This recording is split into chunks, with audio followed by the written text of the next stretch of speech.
கர்த்தருக்கு ஸ்தோத்திரம்.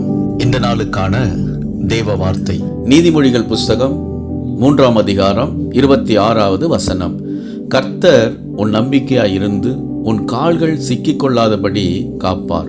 இந்த நாளின் தேவ வார்த்தையின்படி ஆண்டவராகிய இயேசு உங்களை பாதுகாத்து வழி நடத்துவார். தாவீது ராஜா வாழ்வில் அநேக மனுஷர்கள் அவருக்கு விரோதமாக எழும்பினார்கள். கூட இருந்தவர்களே தூஷித்தார்கள், விரோதமாக பேசினார்கள். சவுல் ராஜா தாவீதை கொலை செய்யும்படி வகை தேடினார். ஆண்டவர் தாவீதின் கால்கள் சிக்கிக்கொள்ளாதபடி எல்லாவற்றிலும் ஆண்டவர் பாதுகாத்து தாவீது ராஜாவை ஆண்டவர் வழி நடத்தினார்.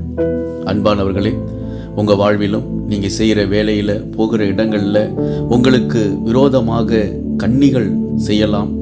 தேவையில்லாத பிரச்சனைகள், போராட்டத்தில் சிக்க வைக்கும்படி சில காரியங்களை செய்தாலும் ஆண்டவர் உங்களோடு இருந்து உங்க கால்கள் சிக்கிக்கொள்ளாதபடி அவர் பாதுகாத்து வழி நடத்துவார். கர்த்தர் மேல் நீங்க நம்பிக்கை உடையவராய் இருங்கள். அவர் உங்க பாதைகளை செவைப்படுத்துவார்.